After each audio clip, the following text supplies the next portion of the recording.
after you've let your clamp sit up overnight, this is the finished project, finished board, but not quite. Since we glued it up and everything, chances are that you're going to have some of the wood kind of bowing up and down, and you need a cutting board to be as flat as you can get it. So we run into a dilemma on how to flatten this board. This is all end grain. We can't run it through the planer, can't run it through the joiner. One method is you could take a belt sander and sand this.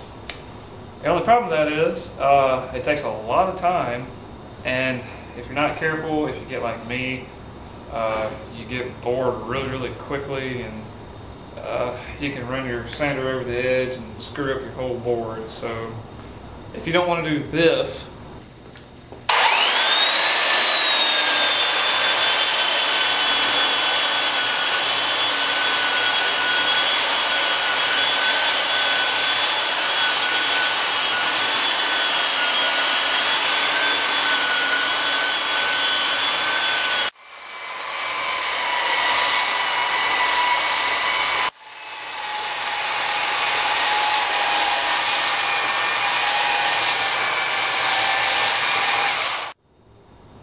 for a very long time, I suggest you don't do that. Other methods that there are,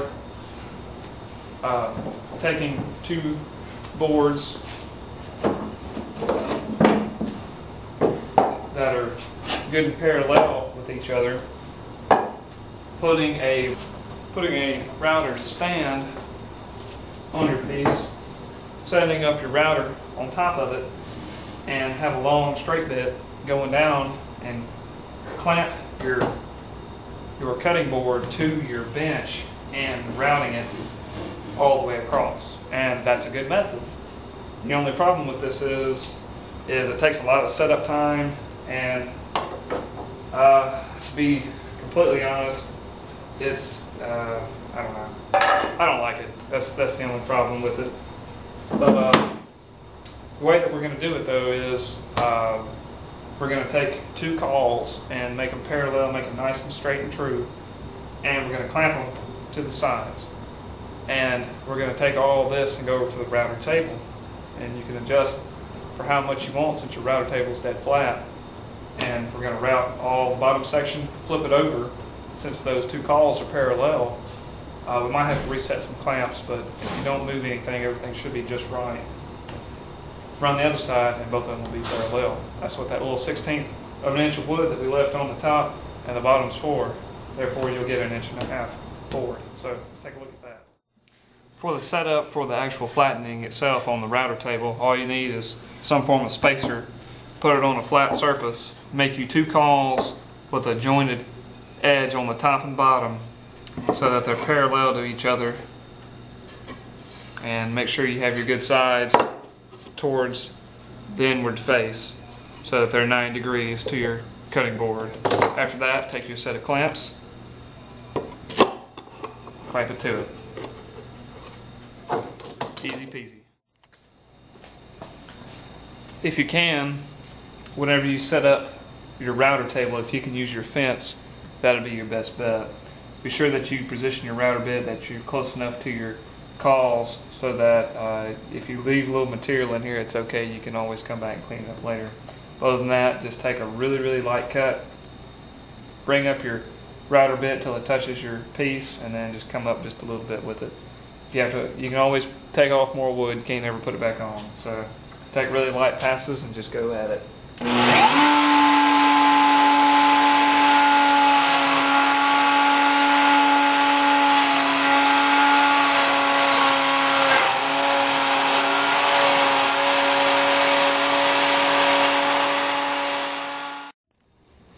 All right, once you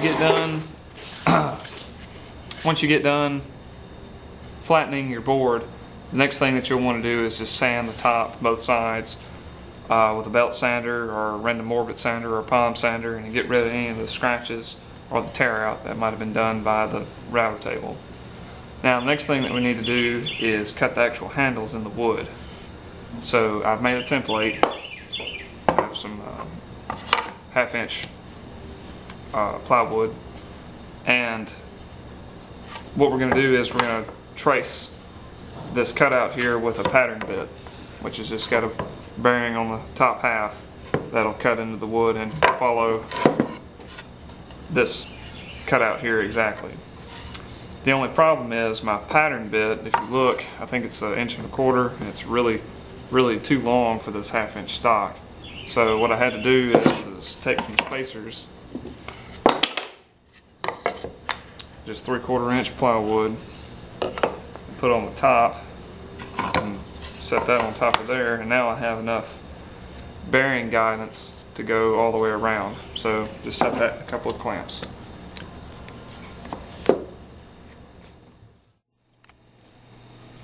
Alright, now that we got everything secured and got your board where it's comfortable, if you can see here, I've got a mark here that is 1/2 inch from this top ledge to here.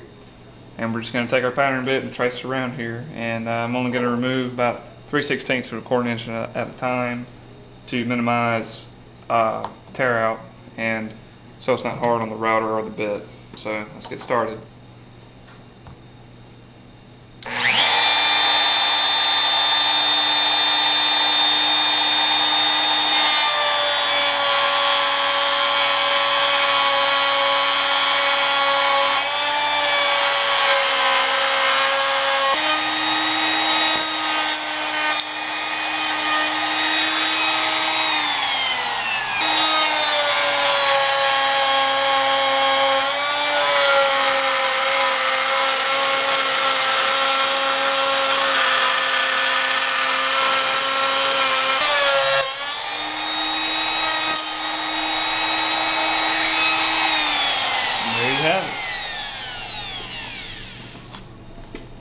Perfect handhold.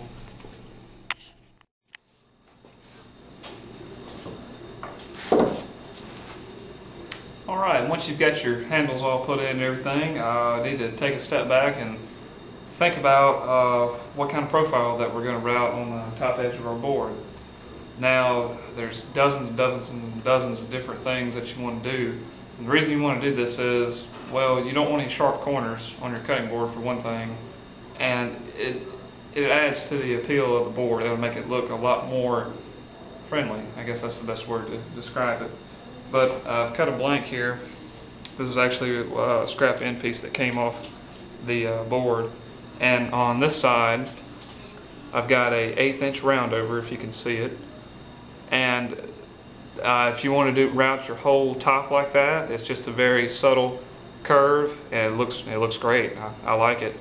But I'm a big chamfer guy, and I like a big 45-degree on there. So that's what I'm going to use for the top half of the board. But on the bottom edge, you want to round it over too, so I think I'm going to use my 1/8 inch on the bottom all the way around. And anywhere that you can't hit with the router, just take over some sandpaper and just round it over. Other than that, that's pretty much everything with the cutting board. It should be, there might be some final sanding that you want to do if you want to take the top and sand it down to, you know, maybe 220 grit, or I wouldn't say any more than that, but you can. It's just going to take a long time with end grain. The great thing about sanding end grain is it doesn't matter which direction you go. You're going to wind up with a beautiful finish. So just routing the rest of it, and that's it.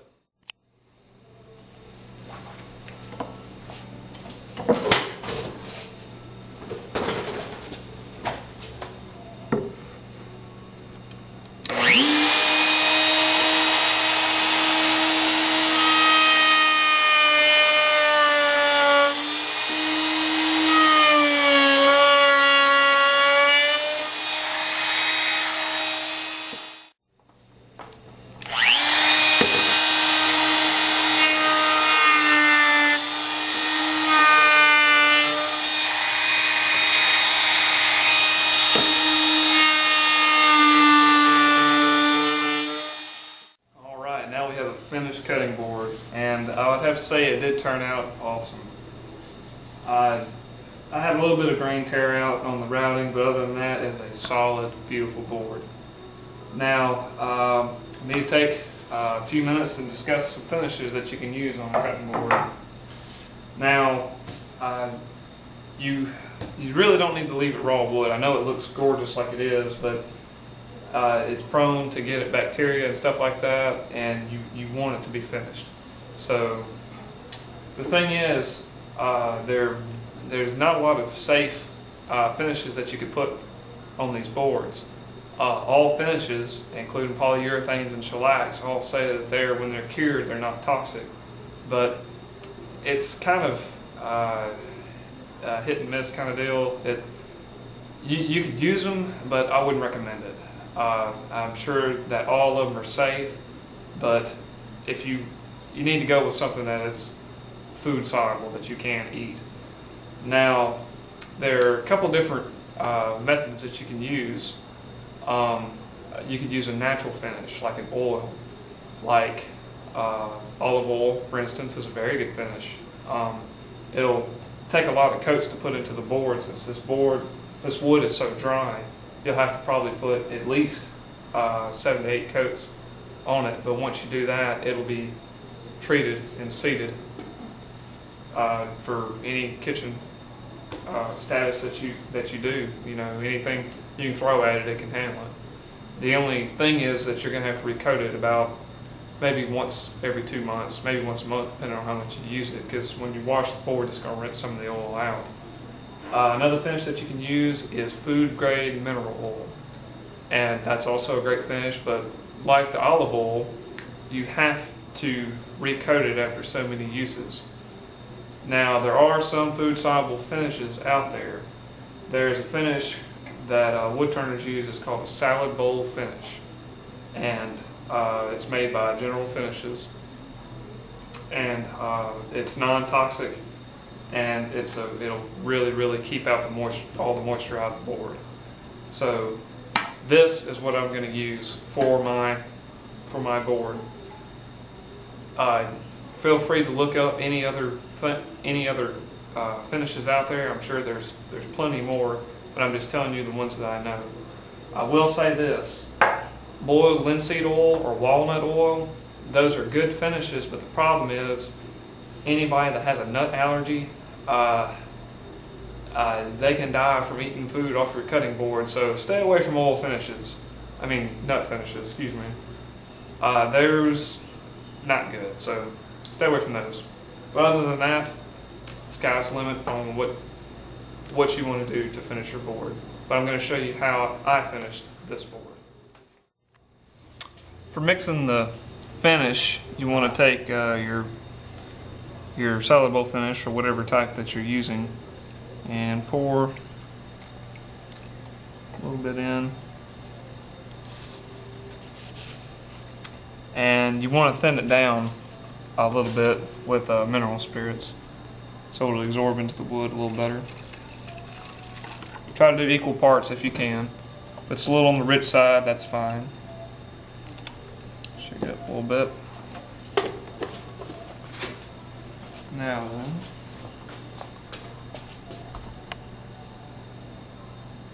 turn our attention to the cutting board.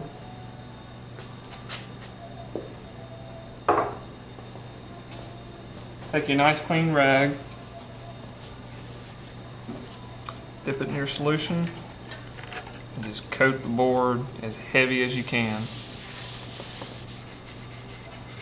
And go all the way around, sides and everything. And you can just see how that grain just opens up and takes it all in. You want to put as much as it'll let it come into the wood, because this here is what's going to protect it from the moisture.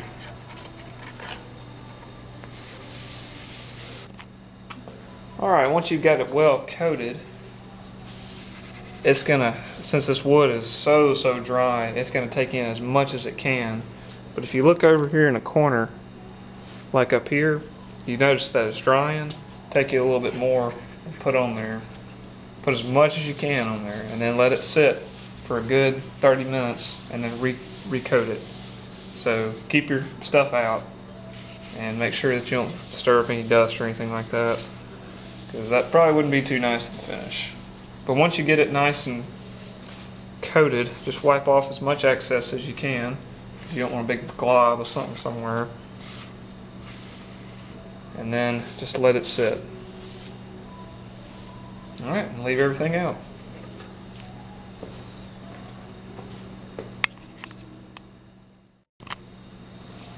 All right, it's been about 20 minutes, and you can see there's no sheen on the surface now. So about ready for another coat. This time though, we're going to flip the piece over and do the back side. And if you can see, some of the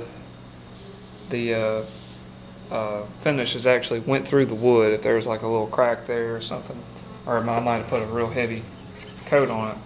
Now the reason that you want to finish both sides is this going to be in direct contact with water from all sides. You know, if you wash the cutting board, or you lay a dish towel on it or something like that, and chopping vegetables, all that moisture, it's going to get attacked from all sides, so the wood needs to be protected from all sides. So just like the top, just drench it on there pretty much. Get as good a coverage as you can. And just lay it on like the top. Alright, now I'm going to turn it back over and finish the top again. Put another coat on it. Just let that wood just soak it all in.